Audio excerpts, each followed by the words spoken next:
വ്യാജ phone number ഉപയോഗിച്ച് ഇന്റർനെറ്റിലൂടെ phone ചെയ്യുന്നതിനും SMS അയക്കുന്നതിനും ചില വിദേശ വെബ്സൈറ്റുകൾ നൽകുന്ന സൗകര്യം രാജ്യസുരക്ഷയ്ക്ക് തന്നെ ഭീഷണിയായിരിക്കുന്നു എന്നതിന്റെ അതീവ ഗൌരവകരമായ തെളിവുകളാണ് ഇന്ത്യ വിഷൻ നടത്തിയ അന്വേഷണത്തിലൂടെ പുറത്തുവന്നിരിക്കുന്നത്.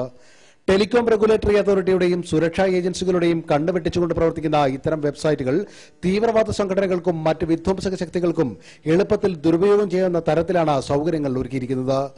മറ്റൊരാളുടെ ഫോൺ നമ്പർ ഉപയോഗിച്ച് നമുക്ക് ആരെ വേണമെങ്കിലും വിളിക്കുന്നതിനും SMS അയക്കുന്നതിനും ഇത്തരം വിദേശ വെബ്സൈറ്റുകൾ സൗകര്യം നൽകുന്നു. ആർക്കും ആരുടെ ഫോൺ നമ്പറും ഉപയോഗിക്കാമെന്ന സ്ഥിതി വരുന്നതോടെ ഇത് രാജ്യത്തെ ഗുരുതരമായ ആഭ്യന്തര പ്രശ്നങ്ങളിലേക്ക് തള്ളിവിടാൻ വഴിയൊരുക്കുമെന്നാണ് വിദഗ്ധർ ചൂണ്ടിക്കാട്ടുന്നത്. SMS ഗ്ലോബൽ എന്ന ഈ വെബ്സൈറ്റ് വഴി നമുക്ക് ആരുടെ മൊബൈൽ നമ്പർ ഉപയോഗിച്ചും SMSകൾ അയക്കാവുന്നതാണ്. യൂസർ നെയിമും ഫോൺ നമ്പറും നൽകി ലോഗിൻ ചെയ്തെത്തുന്ന വെബ് പേജിൽ അയക്കേണ്ട നമ്പർ ടൈപ്പ് ചെയ്യുന്നതിനും ഏത് നമ്പറിൽ നിന്ന് അയക്കുന്നു എന്ന് രേഖപ്പെടുത്തുന്നതിനും പ്രത്യേകം കോളങ്ങൾ ഒരുക്കിയിട്ടുണ്ട്. ഞാനിപ്പോൾ ഈ സംവിധാനം ഉപയോഗിച്ച് മുൻ ആഭ്യന്തരമന്ത്രി കോടിയേരി ബാലകൃഷ്ണന്റെ 9447771600 എന്ന നമ്പറിൽ നിന്നും എന്റെ നമ്പറിലേക്ക് ഒരു മെസ്സേജ് അയക്കുകയാണ്.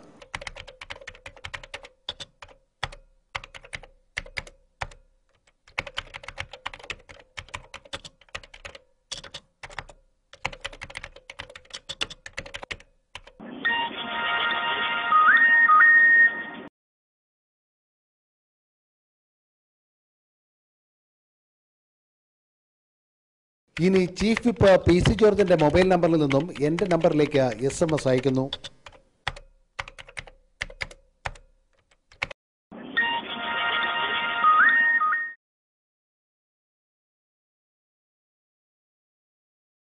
SMS സ്വീകരിക്കുന്ന ആൾക്ക് ഇത് ഇന്റർനെറ്റ് വഴി അയച്ച സന്ദേശമാണ് എന്ന് തിരിച്ചറിയാൻ ഒരു സൂചനയും ഉണ്ടായിരിക്കില്ല എന്നതാണ് ശ്രദ്ധേയം.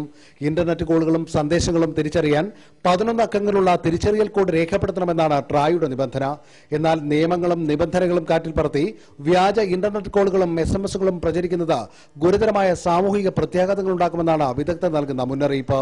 ഇത്തരം ഫോൺ കോളുകളുടെയും SMSകളുടെയും സെൻഡർ ID കണ്ടെത്താൻ നിലവിൽ സംവിധാനങ്ങളില്ല എന്ന് സൈബർ സെല്ലും ഹൈടെക് സെല്ലും അറിയിച്ചത് കൂടുതൽ ആശങ്കകൾക്ക് ഇട നൽകിയിട്ടുണ്ട്.